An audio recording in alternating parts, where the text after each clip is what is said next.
Hi అండి. నువ్వెళ్తానంటే నేనొద్దంటానా? 18వ భాగం వినండి.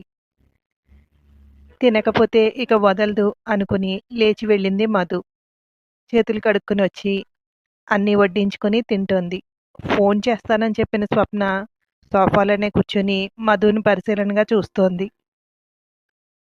చూస్తూ మీరిద్దరూ ఒకటే బ్యాచ్ అనుకుంటా. బావున్న దానిని బావుంది అనడంలో, ఒకవేళ నచ్చకపోతే ఇది బాలేదు అని చెప్పడంలో అంది టేబుల్ దగ్గరకొస్తూ. లేదు. చాలా బావుంది. అందుకే మాటలు రావట్లేదు. తింటూ ఆస్వాదిస్తున్నాను. నా పొట్టలోని బేబీకి కూడా నచ్చిందనుకుంటా అంది మధు. అవునా! థాంక్యూ. అడిగి మరీ చెప్పించుకున్నాను. అది కొంచెం గిల్టీగా ఉంది. నేను అడగకుండానే నువ్వు చెప్పుంటే ఇంకా సంతోషించేదాన్ని అంది స్వప్న. తింటూ నేను ఆలోచిస్తున్నానంతే. చాలా బాగా చేశావు వంట. అమ్మ చేతి వంట గుర్తొచ్చింది తింటుంటే అంది కళ్ళు తుడుచుకుంటూ. ఏమీ లేదు. సిల్లీగా అన్నానులే. దాన్ని సీరియస్‌గా తీసుకోకు. మరీ కన్నీళ్లు పెట్టించేంత బాధించాయా నా మాటలు? అంది స్వప్న. అలా ఏం లేదు స్వప్న. నువ్వలా ఫీలవ్వకు. నాకు అమ్మ గుర్తొచ్చిందంతే. ఎంత వాళ్ళని కాదనుకుని పెళ్లి చేసుకున్నా, ఒక్కో టైంలో అమ్మ అవసరం ఎంతో తెలుస్తుంది మనకు అంది. నువ్వు తింటూ ఉండు. ఇప్పుడే వస్తాను అంటూ బాల్కనీలోకి వెళ్ళింది స్వప్న. కిరణ్ ఫాదర్‌కి ఫోన్ చేసింది. హలో అంకుల్ బావున్నారా? నేను స్వప్న. గుర్తున్నానా? మీరు పెళ్లి చూపులకొస్తే మిమ్మల్ని బయటికి పొమ్మన్నాను కదా! అంది వాళ్ళకి గుర్తు చేస్తూ. ఆ! చెప్పమ్మా అన్నాడు అటు నుండి శ్రీనివాస్. ఏం లేదు అంకుల్. ఆ రోజు పొరపాటు చేశానేమో అనిపించింది. నేను ఎంక్వైరీ చేశాను. పర్లేదు. చేసుకోవచ్చు అనిపించింది. అందుకే ఇప్పుడు నేను మీ అబ్బాయి వాళ్ళ ఇంట్లో ఉన్నాను అంది. మాకు చెప్తే మేము కూడా వచ్చేవాళ్ళం కదా తల్లి అన్నాడు శ్రీనివాస్ సంతోషంగా. అంటే అంకుల్ వాళ్ళిద్దరూ విడాకుల కోసం ఒక 6 నెలలు కలిసుండాలి. అప్పటి వరకు రావు. ఇప్పుడు ఇద్దరు ఇక్కడే ఉంటున్నారు అంది. మళ్ళీ వచ్చిందా పిల్ల? ఇదిగో మీ అత్తయ్యకిస్తున్నాను అంటూ ఆమెకిచ్చాడు. నువ్వున్నన్ని రోజులైనా దాన్ని బయట ఉండమనవలసింది కదా! ఎందుకు మీ ఇద్దరి మధ్యలో అది? అంది ఫోన్ తీసుకుని లక్ష్మి. తనుంటేనే కదా ఆంటీ మీ అబ్బాయి ఎలాంటివాడో నాకు తెలిసేది. అన్నీ తెలుసుకునే నిర్ణయం తీసుకుందామని ఇక్కడికొచ్చాను అంది స్వప్న. నిన్న ఫోన్ చేస్తే మా వాడేమీ చెప్పలేదు అంది లక్ష్మి. మీరు కూడా చెప్పకండి. అతనికి నేనొస్తున్నట్టు ముందుగా తెలీదు. నేను ఈరోజే వచ్చాను. కానీ అతనికి నేను ఎందుకొచ్చింది కూడా తెలీదు. అతని భార్య మధు నా ఫ్రెండ్. నా ఫ్రెండ్‌ని కలవడానికొచ్చినట్టు తెలుసు.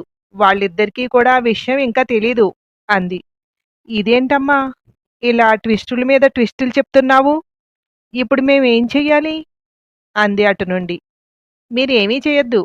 మీ అబ్బాయికి కనీసం ఫోన్ చేసి ఇది విషయం అని కూడా చెప్పొద్దు. నేను వీళ్ళిద్దరికీ చెప్పకుండానే వీళ్ళు ఏంటి అన్నది కనిపెడుతున్నాను.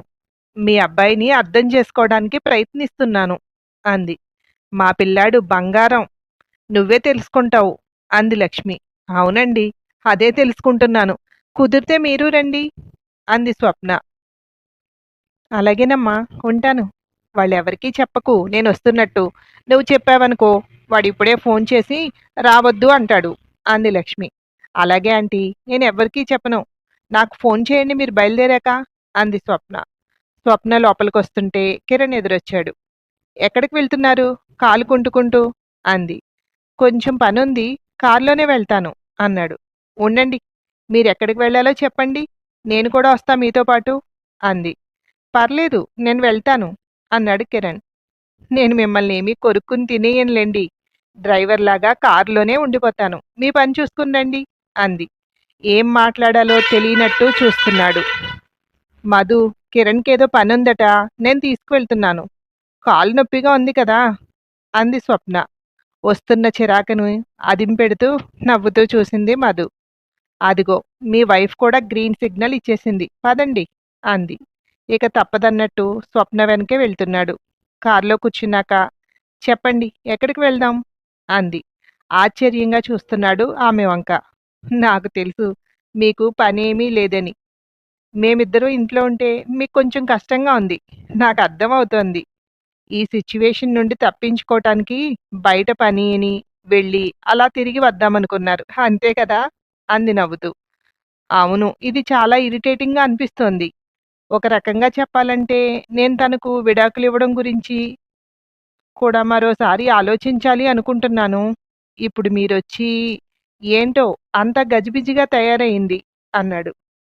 ఏం ఆలోచిస్తారు? గజిబిజిగా తయారవ్వడం అంటే? ఇవ్వాలా వద్దా అని ఆలోచిస్తున్నారా? అంది. అలా అంత సూటిగా అడిగితే చెప్పలేను కానీ, ఒక్కసారి మధుతో మాట్లాడదామని అన్నాడు. ముహూర్తాలేమైనా ఉన్నాయేమో చూడమన్నా? భార్యతో మాట్లాడ్డానికి. ఏంటండి మీరు? భార్యతో మాట్లాడటానికి ఆలోచిస్తున్నారా? అంది. మరీ అంత వెటకారం వద్దు. తనకి నా మీద ఒపీనియన్ మారిందో లేదో తెలీదు. ఇప్పుడు నేను వెళ్లి కలిసొద్దామంటే ఎలా రిసీవ్ చేసుకుంటుందో అన్నాడు. అలా వేరేగా అనుమానించేదైతే మీతో పాటు 6 నెలలు కలిసి ఉండాలి అంటే ఒప్పుకొనొస్తుందా? తన మనసులో మీ మీద ఇష్టం ఉంది కనుకే వచ్చింది. అలా అనుకోవచ్చు కదా! అంది. ఏమో! ఈ జరుగుతున్నదంతా నాకేదో కన్‌ఫ్యూజింగ్‌గా ఉంది. జీవితం ఏదో తలకిందులవుతున్నట్టు కనపడుతోంది అన్నాడు. సరే. ఈ కన్‌ఫ్యూజన్ పోవడానికి ఏదైనా మూవీకి వెళ్దామా? అంది. మధుని కూడా తీసుకువెళ్దాం అన్నాడు. ఏమని చెప్తారు? నాకు పనేం లేదు. ఊరికే మేమిద్దరం సినిమాకి వెళ్తున్నాం. నువ్వు కూడా వస్తావా అని అడుగుతారా? ఎక్కడో అమాయకుల్లా ఉన్నారే. ఏ భార్య అయినా ఊరుకుంటుందా? మనిద్దరం కావాలనే ప్లాన్ చేసుకుని వెళ్తున్నాం అనుకుంటుంది అంది. మాట్లాడలేదు. తిన్నగా సినిమా హాల్‌కి పోనిచ్చి స్వప్న వెళ్ళి టికెట్స్ తెచ్చింది. లోపలికి వెళ్లారు ఇద్దరు. అక్కడ మధు ఈ అమ్మాయి ఫిక్స్ అయిపోయింది. నేనెప్పుడు పోతానా అని చూస్తూ ఉంటుందేమో. నేను కూడా ఇక్కడ ఎక్కువ రోజులుండడం మంచిది కాదు. లాయర్ గారితో మాట్లాడాలి. ఎవరిని అడగాలి? తెలిసిన లాయర్ ఎవరైనా ఉంటే బావుండేది. ఇప్పుడు ఎవరికి చెప్పినా ఎందుకు అక్కడుంటున్నావు? మళ్ళీ డైవర్స్ గురించి ఆలోచిస్తున్నావు అని తిడతారు. ఎక్కడికి వెళ్లారు? ఎప్పుడొస్తారో తెలీదు. ఏమీ తోచక టీవీ పెట్టుకుని కూర్చుంది. బోరు కొడుతుంటే తల్లికి ఫోన్ చేసింది. ఎలా ఉంది? హాస్పిటల్‌లో చూపించుకున్నావా? Delivery date ఎప్పుడిచ్చారు? అంది అటు నుండి. ఇంకా కాదులే. దానికి చాలా టైముంది. నాన్నేం చేస్తున్నారు? అంది మధు. ఏదో పని అని బయటికి వెళ్లారు. ఇంకా రాలేదు అంది. నాన్నకి చెప్పకు. కిరణ్‌తో విడాకులు కావాలంటే ఇంకొక 6 నెలలు కలిసి ఉండమన్నారు లాయరు.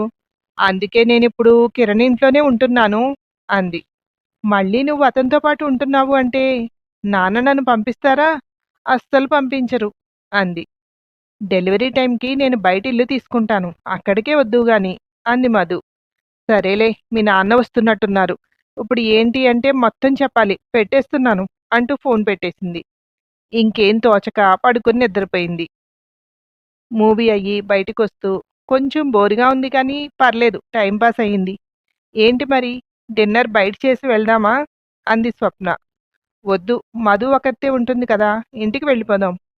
ఇప్పటికే ఎక్కడికి వెళ్ళామో తెలియక కంగారు పడుతుందేమో అన్నాడు. అబ్బా! ఎంత ప్రేమ! కానీ తనకు తెలియనివ్వరు కదా! ప్రేమని వ్యక్తం చేస్తేనే పెరుగుతుంది. మీరు తన మీద కోపాన్ని వ్యక్తం చేశారు. అందుకే అదే పెరిగింది మీ ఇద్దరి మధ్య అంది. మాట్లాడలేదు కిరణ్. వెళ్ళేటప్పుడు ఏదైనా తీసుకువెళ్దామా? అంది. తనకి పారడైజ్ బిర్యానీ ఇష్టం అన్నాడు. మరి ఇంకేటి తీసుకువెళ్దాం. ఫోన్ చేసి అడిగితే బెటరేమో అంది స్వప్న. ఎందుకు? వద్దు తీసుకువెళ్ళిపోదాం అన్నాడు. వీళ్ళిద్దరూ వెళ్ళేసరికి అప్పుడే లేచి కూర్చుంది. మీ హస్బెండ్‌ని తిప్పి తిప్పి నేను అలసిపోయాను అంటూ రూమ్‌లోకి వెళ్ళింది. వెళ్తూ పర్స్ మధు పక్కన పెట్టి వెళ్ళింది. పక్కకి జరపబోతే కింద టికెట్స్ కనిపిస్తున్నాయి. తీసి చూసింది. Movie tickets. ఇద్దరూ మూవీకి వెళ్లారా?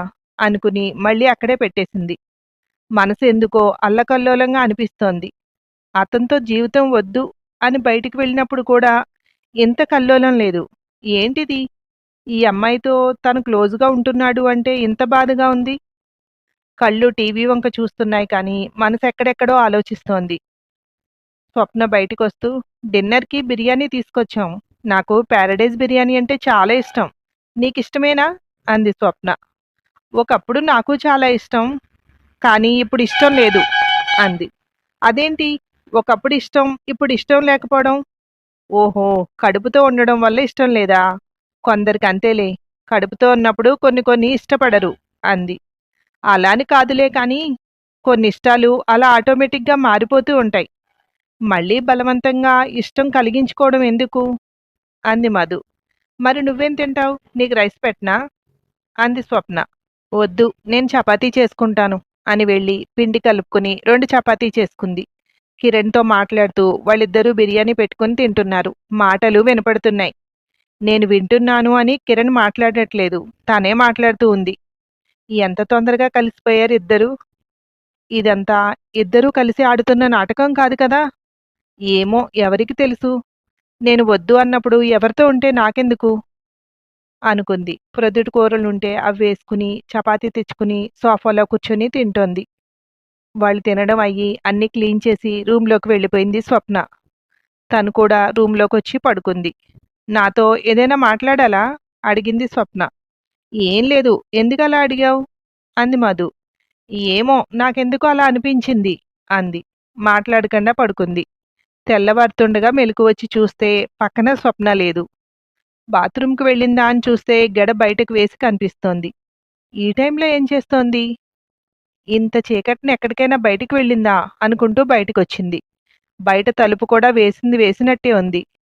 కిరణ్ రూమ్‌లో డోర్ ఎప్పుడూ ఓపెన్ చేసి ఉంటుంది. అలాంటిది క్లోజ్ చేసి ఉంది. ఒక్కసారిగా ఒక ఆలోచన. అంటే ఇద్దరూ ఒకే రూమ్‌లో పడుకున్నారా? ఆ ఆలోచనకే కాళ్ళ కింద భూమి కదులుతున్నట్టు అయింది. ఏం జరుగుతోందో అర్థం చేసుకోవడానికి ఎక్కువ టైం పట్టలేదు. అలా సోఫాలోనే కూర్చుని ఉండిపోయింది. ఆ తర్వాత ఏమైందో మరో భాగంలో వినండి. Thank you.